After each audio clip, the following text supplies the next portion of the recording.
welcome. I'm Scott Cohen from Innovation Leader. I'm thrilled to be here with Kathy Fish, who is the Chief R&D and Innovation Officer at a small consumer products company called Procter & Gamble. I hear our announcement.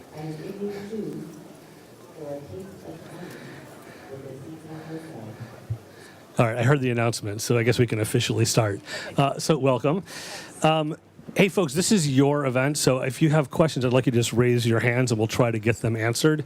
But I'd love to kick off a few. So if you could first kind of tell us about the R&D organization at P&G. Like, where does it sit? How big is it? Tell us about, like, the big picture. Okay, all right, very good. So, first of all, we're a product company. So R&D's always been at the center of Procter & Gamble.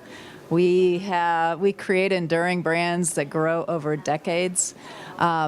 And those are always created on technologies and products that create new S-curves that you can leverage that proprietary advantage over 7, 10, in some cases even as much as 25 years. So R&D's always really been at the center. The way we're set up today, we have about 7,000 people in R&D. They're spread around the world in different tech centers. We invest about $2 billion in R&D.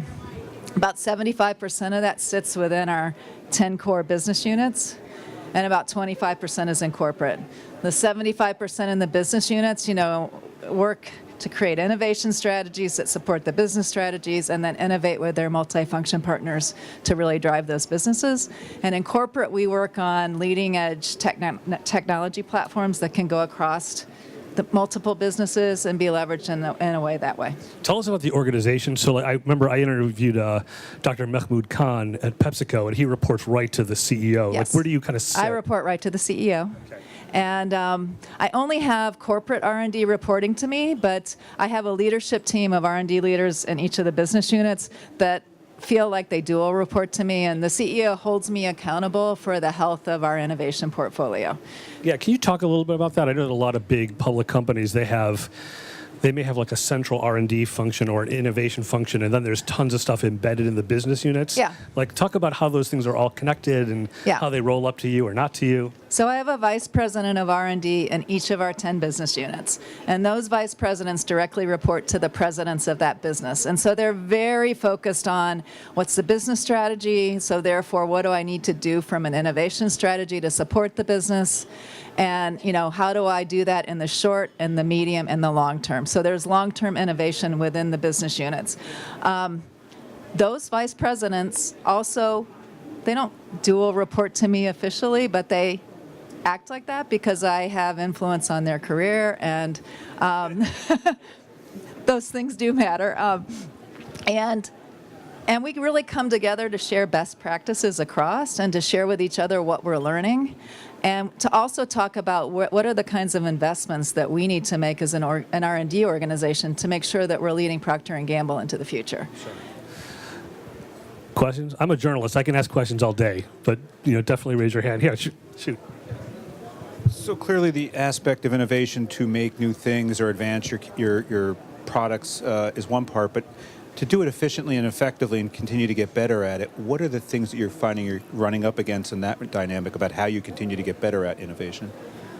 Oh, that's a really broad question. So, we have a philosophy of innovating how we innovate within R&D continuously. And so that can be from things like a big focus for us 15 years ago was major investments in modeling and simulation. Easier in the physics part of the world than it is in the chemistry part of the world and the biology part of the world, but really important in all of it. And so, today we've been able to get to a place where we really try to be sure that we're modeling first. And when you do that, not only are you more efficient and faster, but importantly, you can model many, many more scenarios than you could ever do physical testing on. So you get to innovation that's really better, and our best people find spaces and ideas that you would never think of. So that's been a big investment there. And I would say that's what my leadership team does that goes across business units, is we come together to think about what else is it we need to do to elevate innovation. So we have a big focus on lean innovation right now, and bringing what it takes to bring that into a large company, and really think about when it's appropriate to use lean, and when you need to be a little bit more disciplined than what you might do with lean. And as we share what we're learning across the organization, that just makes us really a lot stronger along the way. And same thing, we're also moving, one of the things we're doing as part of that is we're moving from a lot of large-scale attitudinal research to much more small-scale behavioral research that's just a lot richer with learning and insight.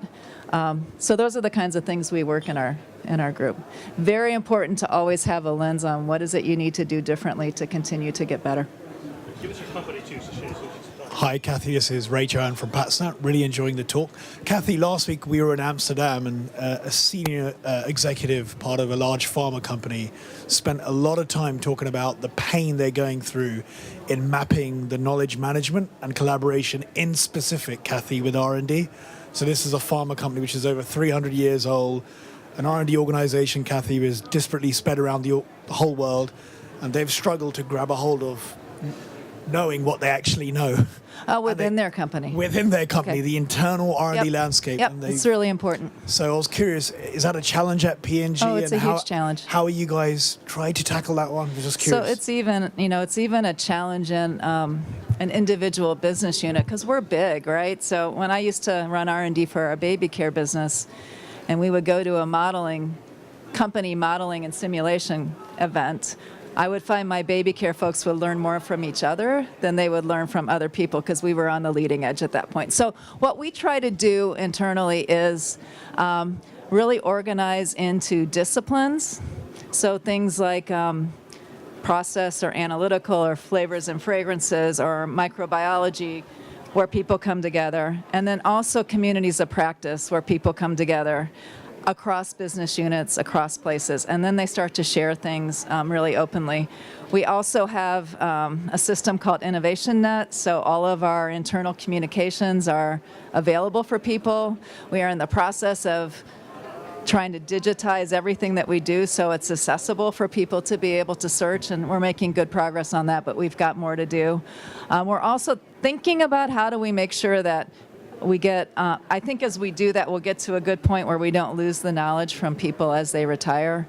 But in the meantime, we're really trying to make sure that we get that as well. From some of our most innovative people, we have kind of apprentices almost, like younger people in the organization that, you're training to kind of take over as these other people retire, and they have a chance to work alongside them and bring some of their knowledge into play.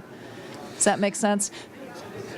There's a lot of talk in the consultant world about the kind of the three different types of innovation. There's got incremental, adjacent, transformation. I'm sure you've heard all these. Are those normative terms to P&G? I mean, how do you think about that? How do when you think about R&D, what pieces are you working on? So when we divide our innovation into build, which would probably be the incremental, but we're trying to be more disciplined. So remember I said at the beginning, our billion-dollar brands are all built on technologies that created new S-curves for our businesses that we could ride for 5 to 10 to sometimes 20 years. So once you've created a new S-curve, what we want to do is drive up that S-curve, like drive trial of more people to those products that people really love, so you're really getting the full value of that major investment to create that technology. Makes sense? And we call that build.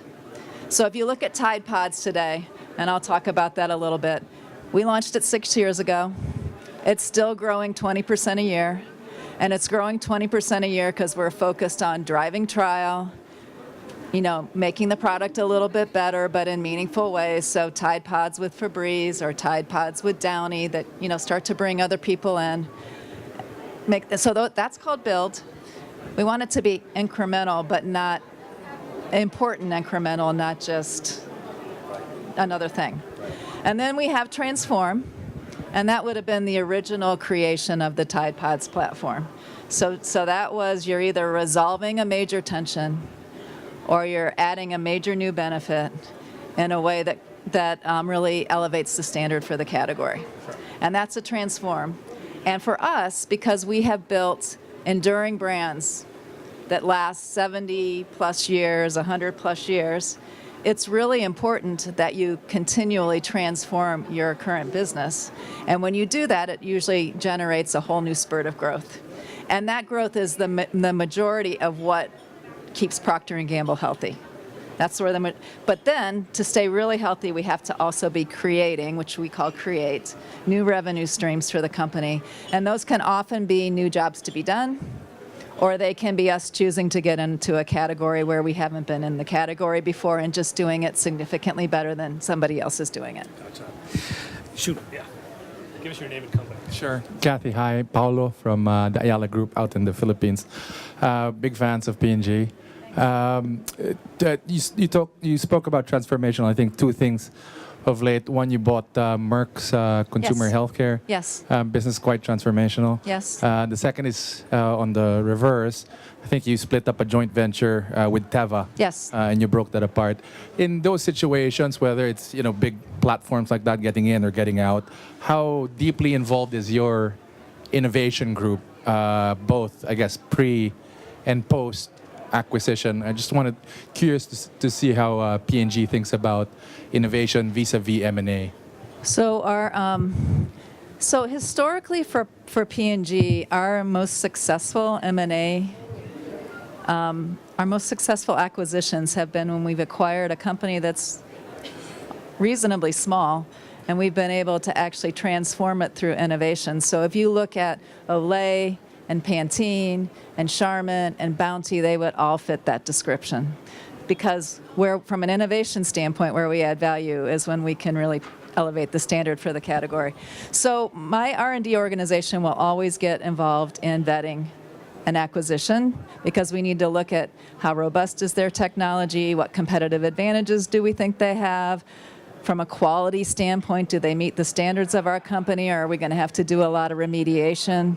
And then how do we think we can leverage that to actually grow value going forward versus just have another business internally as well? And Merck is a really great fit because not only is personal health care growing for all the obvious reasons, they have a lot of capability internationally that we don't have on the healthcare business that Teva was helping us with. And so they build on that, or they replace that, and then have more beyond that to offer as well. Make sense? Okay. There's a lot of talk about ecosystem development, Yeah. Open innovation, working with startups, working Yeah. with universities. I'm curious, you're in Cincinnati. Yeah. What's that like there? What's the ecosystem like? What's worked for you guys? Okay, so, we were, I don't know, we got a lot of press on originally launching C&D probably 15 or 20 years ago. And we have been very intentional more recently at elevating our game in the open innovation space. You really can't survive in today's world without partners. Part of elevating the game is to be more strategic in who we're working with so that we can really leverage what we're learning. And we're working to have partners help us create technologies, but also to have partners help us commercialize and industrialize technologies that we feel like have broader application than just P&G. And we're kind of making some very exciting progress in that. Then we also have a big lean innovation effort. So, consistent with the principles there, we are running a lot of different experiments with startups. And they run from things like a hackathon on a specific problem to finding a really small company with a really interesting technology that we can partner with under the radar screen to try to grow that business until we maybe want to take it over.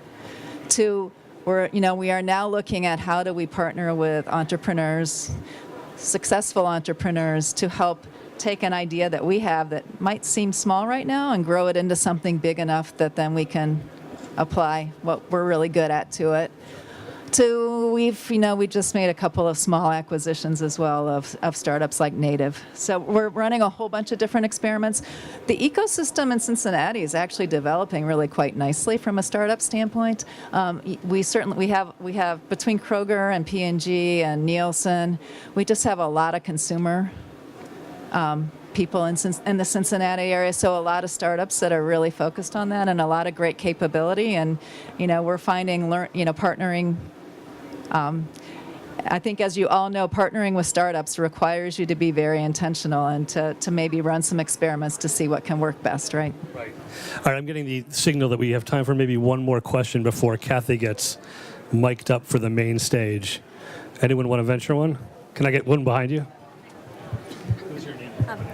Hi, Kathy. I'm Erin from PPG, not to be confused with P&G. And we're hi, also Okay. another legacy company and traditionally very technically R&D focused in Yes. our innovations. Can you Yeah. share a little bit about the current dynamic at P&G with how your innovation and marketing and R&D teams all work together? Yeah, that's good. It's a really important question because we've always believed innovation is a multifunction sport, and certainly on the 0 to 3 year space, we operate very, very much that way within our business units.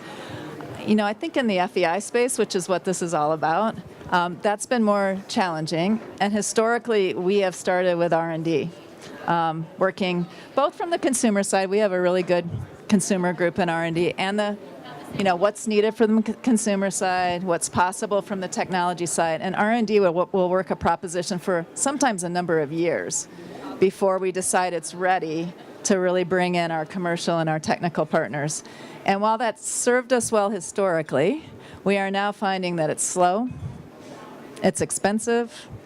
If R&D doesn't quite get it right from a business model standpoint or from a consumer standpoint, then there's a whole big rework loop that makes it even slower and even more expensive. So we are really working to start with small multifunction teams from the very beginning. And we're learning a lot on creating new jobs to be done through doing that. But what is most exciting to me is we're finding that even our big replatforming projects, we are going much faster because we're getting really clear on assumptions and just focusing the learning on those assumptions. We are getting to much better results because we're keeping the consumer from the very beginning right at the center, and we're learning with small groups of consumers in fast cycle ways that are getting us to much better results. And really exciting for our finance partners, we are spending significantly less money as we do that work, so that allows us to do significantly more things, which is really good. So lean innovation and really thinking through those principles and how we apply them to the current business in the appropriate way has helped us a lot. All right, I think we have like Follow-up question. So is that who's leading? Is that marketing leading or R&D? I am co-sponsoring it with marketing because it is really important that it become a multifunction effort, not just an R&D-led effort. So Mark Pritchard and I, who's our brand leader, and are co-sponsoring it. I have an R&D leader, and he has a marketing leader that are leading it underneath us. And we're making a lot of progress. It's a culture change in a big company, so I'm not going to pretend it's perfect, but we're making a lot of progress that we're really excited about. All right, in 15 seconds before they deflate our bouncy house here, give us one cool thing you guys are working on. One cool thing we're working on, huh? I'm going to talk about a whole bunch of them. Are you guys going to come Give to us the a talk? tease. Give us a tease. Well, it's we're in 10 businesses. It's like almost impossible. And I can't go all the way to the most cool things, which are our really transformative platforms that we're working way in the upstream. But we've just launched some cool stuff in the natural space that I think is really going to make a difference for the consumer. And we're really tackling, making sure we're not just natural, but that we're actually bringing the full efficacy of our core businesses to those products. So we're really excited about those. Just coming. Cool. All right, we have a big round of applause for Kathy. Thanks all for joining us, and stick around for a keynote.